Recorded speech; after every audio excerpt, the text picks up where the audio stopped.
Very good evening, friends. This side Rahul Magan here as a Group Chief Executive Officer, Treasury Consulting, and also a venture capitalist. As you understand that Treasury Consulting is a multinational corporation having offices in India, Singapore, Hong Kong, and hopefully after COVID-19 we would have our journey in UK and United States of America.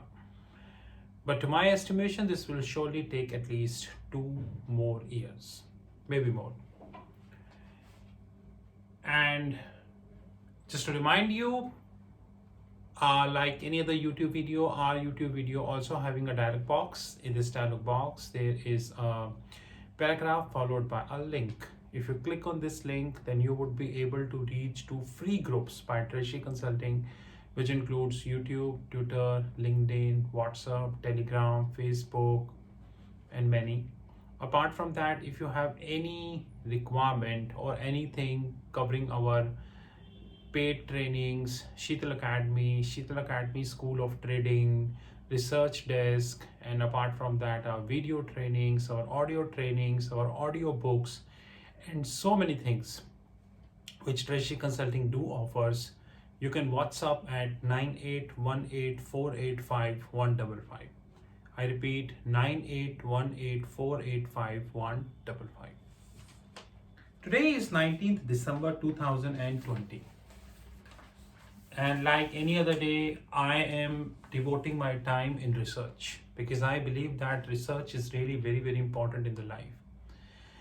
And I always consider myself very lucky that in the early ages of my life, I learned research and data interpretation. A lot of young guns came to me and said that, what do you mean by data interpretation and why do you stress this so often? I always tell to young guns that if you cannot connect A with B and B with C, and finally you cannot have a comprehensive outlook about A equals to B equals to C, you cannot be a successful person in the life. Many people treat or have the definition of success as money, unicorn status. But to me, definition of success is the creation of knowledge. When Treasury Consulting was founded, we not went to any venture capitalist for money. Now, God willing, we are at that stage when the venture capitalists are coming to us for money, but we are saying no to them because we know their attitude. We know how exactly they works. Tell me one unicorn in India who is in profit. And I'm telling you guys, things are changing very fast. Like last night, I shot a video about WhatsApp Pay. Many people came on my YouTube, WhatsApp, Twitter and said many comments. And many people acknowledged that these big giants are taking over the market created by the venture capitalist. Now I'm telling you that after WhatsApp Pay, several thousands companies, those who are operating in the as a payment gateway, they will either shut down or they will cut thousands of jobs. Because the firepower of Amazon, Google, now WhatsApp, and intense competition provided to PhonePe and Paytm, it is difficult for any startup to survive before them because they can offer freebies. I might not be surprised that if WhatsApp will come and say that you buy this policy on my platform and get 10% discount. I might not be surprised. For a normal startup who is selling the insurance policies, it's almost next to impossible even to think that I can offer 10% discount. Come on, guys. How come I can offer 10% discount? And if I offer 10% discount, where is the profit? That's more important thing. Anyways, like in 2018, we came forward and said that SoftBank will collapse. People laughed. Rest you know. We said Yes Bank would collapse. People laughed. Yes, you know. And now we coming and saying penny stocks. People have started realizing that what is happening in the penny stock. Today, I came with yet another research which we did. As I said, I love data interpretation. And guys, I have noticed one thing in the media in the last 2 to 3 years. And I don't know whether you guys notice this or not. That is, you have one information, A, B. Okay, guys, what they do they break this information. They break this information in such a way that they publish one part of the information in 1 week and second part of the information in after 2 weeks. And 99.99% people forget it. Is that information published last week, is that linked with this information which is coming this time? Forget, ignore. But I am not like that. Our research desk continuously track all information, and today we got yet another evidence. On 17 December 2020, we got one news. Emerging market equities are finding their lost charm again, and global investors, global fund managers are net 55% overweight on emerging market equities, according to the latest survey by Bank of America Securities. And according to the same survey, the key contribution to the risking popularity of emerging market is a weak dollar, and more importantly, the massive push by Federal Reserve and US government, and so on and so forth. According to the same study, another factor behind the bullish emerging market equities is the earning growth, and global growth is continue to accelerate, and so on and so forth. Okay, I agree. It means that a huge amount of money will definitely come in emerging markets, that's for sure. Goldman and various others have said that around 20% more growth we can expect in emerging market equities, but it is difficult to comprehend in which emerging market they are talking. Are they talking about India? They're talking about Singapore? They're talking about Thailand? They're talking about Philippines? And what? Because there are many emerging markets we have. But if there is some action would happen, then action will happen overall, to be honest. And today I got the report which just frustrated me.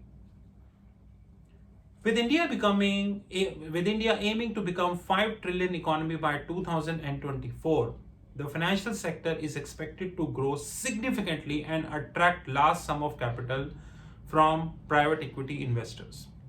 Okay. The financial sector could draw as much as 100 billion in private equity capital in next 10 years. 100 billion. Note this figure, guys. 100 billion in another 10 years. If I go the law of average, even that suggests 10 billion per year. And in a country like India, if financial sector will get 10 billion per year,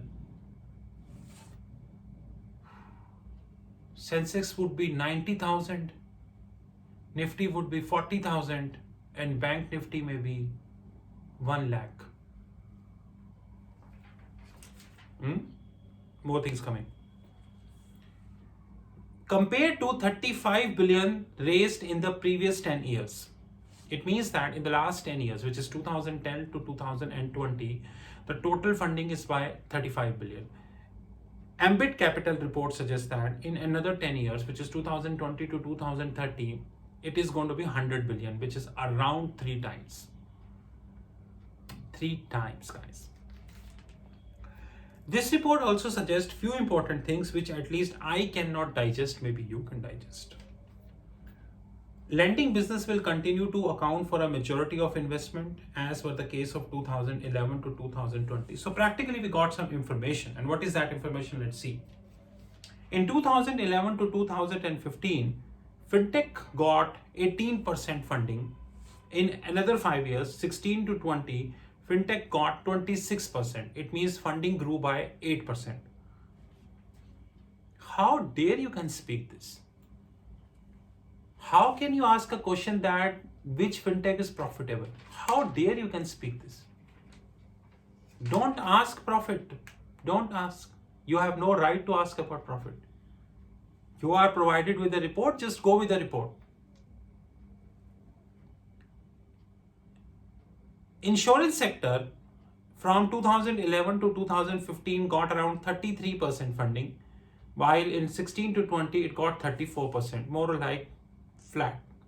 Investment banking scene is really same, from 7% to 6%, more like flat. Hey guys, how many insurance companies we have in India? Many. Few insurance companies are owned by the Indian companies and few are kind of JV. But not all are listed. Is this report is giving a indication that more insurance companies would get listed in another 5 years or maybe 10 years as more money will come? Now you're saying, and you will ask from me, that where it is written that listing is required. Absolutely right question, sir. One of the main important traits means quality. One of the main important traits of private equity is that if they invest in your company, they want your company to list. There are many examples in that regards. Private equity player will not stay in your business forever.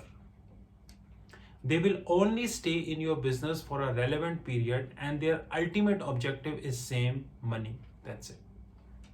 If they get money, they are the most happiest person they are having, while if they do not have money, they are the most sad people. But once again, from January 2020 till December 2020, there is not a single report which we have in the public domain which can suggest that how much money the private equity players lost because of the startup closures. And this report will not come even after 10 years. That is my guarantee. But if one private equity will make 2 times of his investment, this report will come everywhere. Google, Facebook, LinkedIn, Twitter, WhatsApp, Instagram, different websites and media. This is more important. If I go deeply with this report, then this report suggests me only thing that Indian financial sector will get 100 billion in another 10 years. Which precisely means a huge price to equity ratio. Intrinsic value would be of fun in Indian financial sector.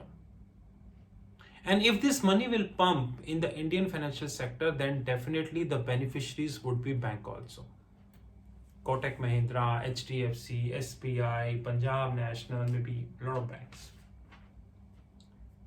We can even see a lot of merger and acquisitions as well in another 10 years.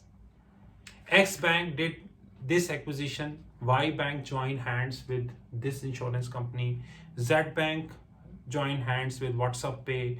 WhatsApp Pay is offering this with respect to this bank and so on and so forth. And maybe this report is sufficient to fuel the trigger in the market, which is already fueled. That market is on a hype. I would like to conclude this report in a very simplistic manner. Number one, according to Ambit Capital, this sector could draw around 100 billion in 10 years. How come they raised to 100 billion? That is a big amount, and especially in the markets like India, because 100 billion is definitely a very, very huge amount.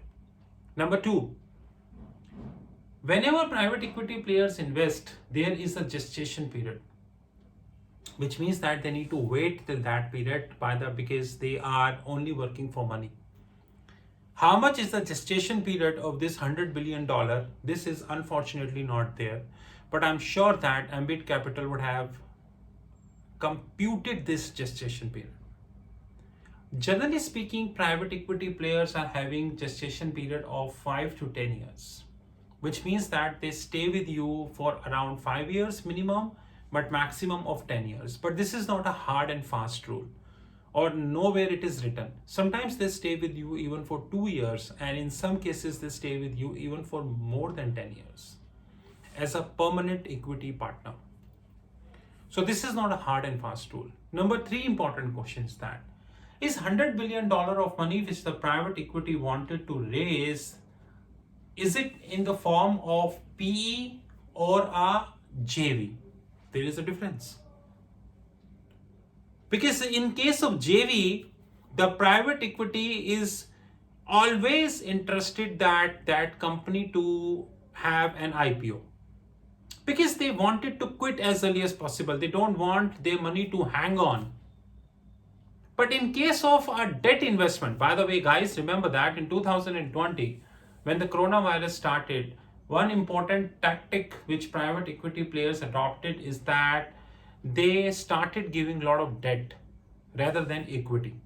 They said, okay, you are a startup. Again, mistake. Unicorn. If you are unicorn, take the debt. I have no equity for you.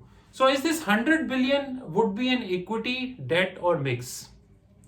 At least I cannot assume that it can be an equity investment. I cannot assume. Maybe somebody else can assume. Please assume. Another and last very important question this. For a minute, I assume whatever is said in this report is perfectly correlated. For a minute, let's assume it's perfectly correlated. Does that mean that Nifty, Bank Nifty, and Sensex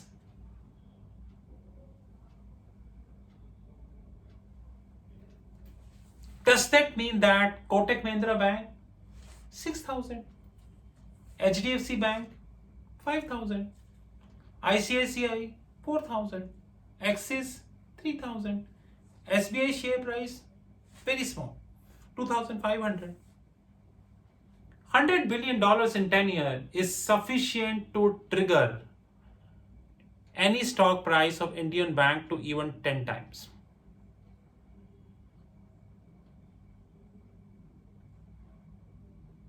But like I said, the great intellect in the world,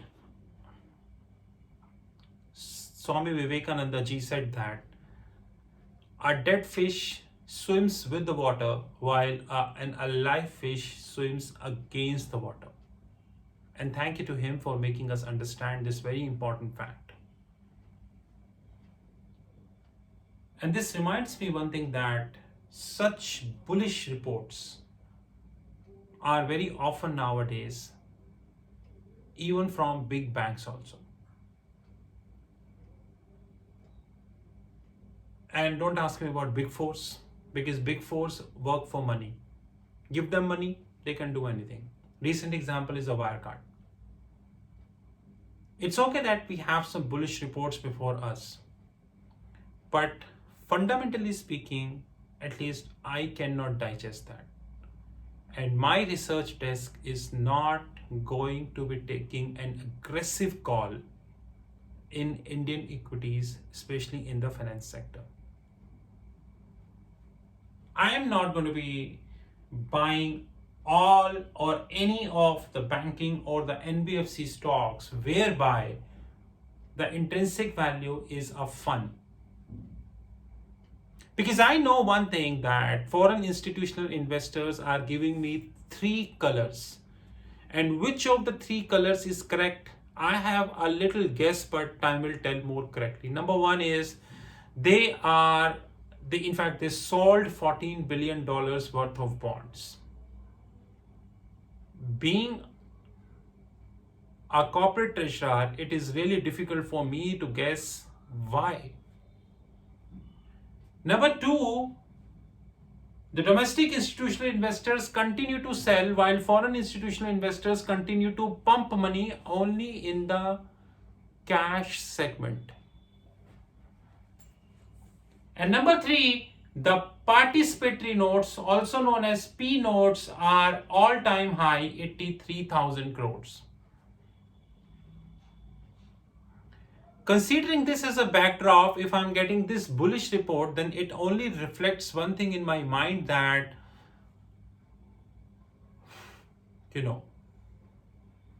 but I'm sure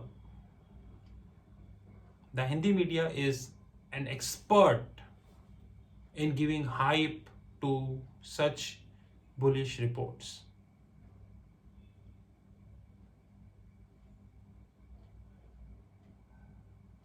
And I'm also sure that the retail investors are not literate enough, apologies to saying this, not literate enough to understand where Hindi media is exactly looking forward to place them.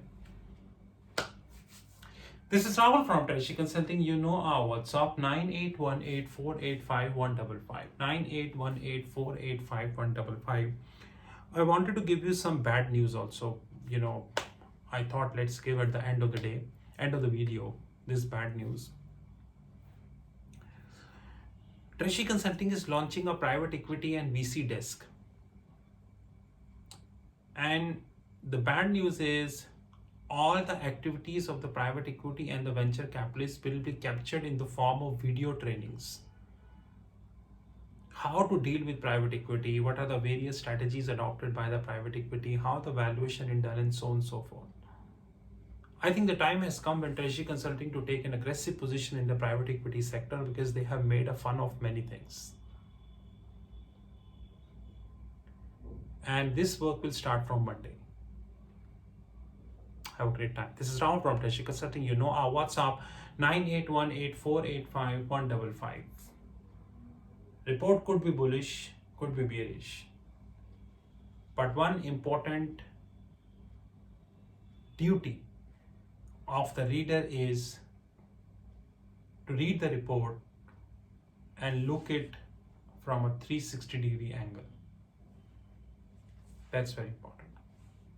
Have a great time. Talk soon.